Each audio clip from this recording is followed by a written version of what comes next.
అందరికీ నమస్కారం. ఈ రోజు స్టూడియోలో మనతో పాటు ప్రముఖ లిరిక్ రైటర్ శ్రీనివాస మౌలి గారు ఉన్నారండి. సో వారి సాంగ్స్ ఒక 2-3 మచ్చుక్కి చెప్పాలి అంటే అసలు మాక్సిమం వారు ఏదైతే పాటలు రాస్తారో అవన్నీ కూడా సూపర్ డూపర్ హిట్ అయ్యి మిలియన్స్ ఆఫ్ వ్యూస్ ని సొంతం చేసుకుంటాయన్నమాట. అసలు రాహు మూవీలో ఏమో ఏమో ఏమో ఈ ఈ పాట చాలా మందికి రీచ్ అయింది అనమాట. సో ఈ సాంగ్ వినగానే మనకు టక్కున గుర్తొచ్చేస్తుంది కదా, అసలు మొత్తం సాంగ్ అంతా కూడా గుర్తొచ్చేస్తుంది. ఇదే కాకుండా ఇంకా తిరు మూవీలో నామది పువ్వది ఈ సాంగ్ కూడా చాలా ఫేమస్. ఇలా చెప్పుకుంటూ పోతే చాలా సాంగ్స్ ఉన్నాయి.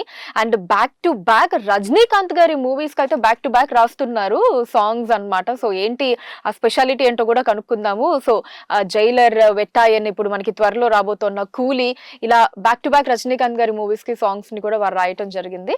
సో ఇక ఏమాత్రం ఆలస్యం చేయకుండా వారితో మాట్లాడదాం.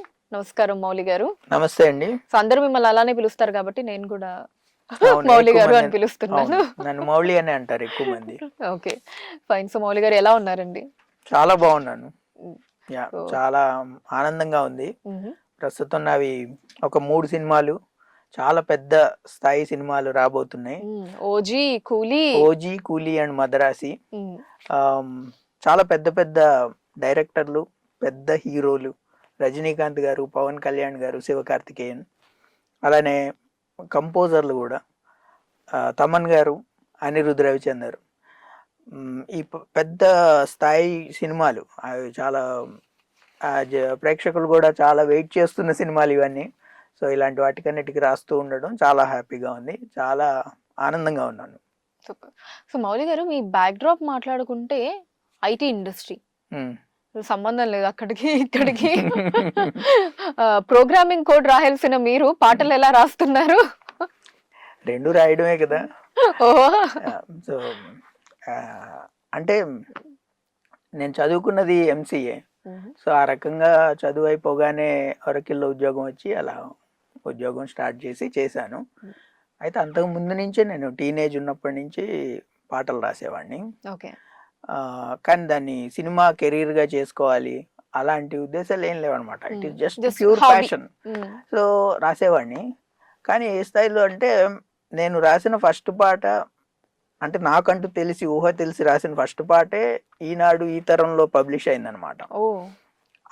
అంటే తెలియకుండానే నాకు కొంత భాష మీద పట్టు కానీ, మంచి భావాలు రాయడం కానీ నాకు తెలియకుండానే ఉంది నాలో. అది నాకు టీనేజ్ వచ్చే వరకు తెలియదు అనమాట. దానికి కొంతవరకు నేను పుట్టి పెరిగిన నేపథ్యం కానీ, అమ్మ నాన్న టీచర్లు, నాన్న తెలుగు టీచరు. సో నేను 10th వరకు తెలుగు మీడియంలో చదువుకున్నాను. సో ఇలాంటివన్నీ కూడా దోహదం చేసి ఉండొచ్చు. చిన్నప్పుడు కొంచెం శతకాలు, సుమతి శతకం, భాస్కర శతకం ఇలాంటివన్నీ నేర్చుకోవడం, పంచతంత్ర కథలు ఇలాంటివన్నీ తెలియకుండా ఉండుండొచ్చు. సో సో ఇప్పుడు ఈ 2 ఏమిటంటే 2 కూడా నేను బాగా అంటే ఎలా అయితే ఐటీ నేను చదువుకొని మాస్టర్ ఆఫ్ కంప్యూటర్ అప్లికేషన్ చదువుకొని ఎలా అయితే నేను పెద్ద కంపెనీలో ఉద్యోగం స్టార్ట్ చేశానో, అలానే పాటలు కూడా నేను ఆ ఫీల్డ్ మొత్తం సాహిత్యం మీద చిన్నప్పటి నుంచి కొంత ఇష్టం ఉండడం, సీతారామశాస్త్రి గారు, వేటూరి గారు ఇలాంటి వాళ్ళ పాటలు విని ఆశ్చర్యపోయి బా ఇంత గొప్పగా ఉన్నాయి పాటలు అనుకోవడం.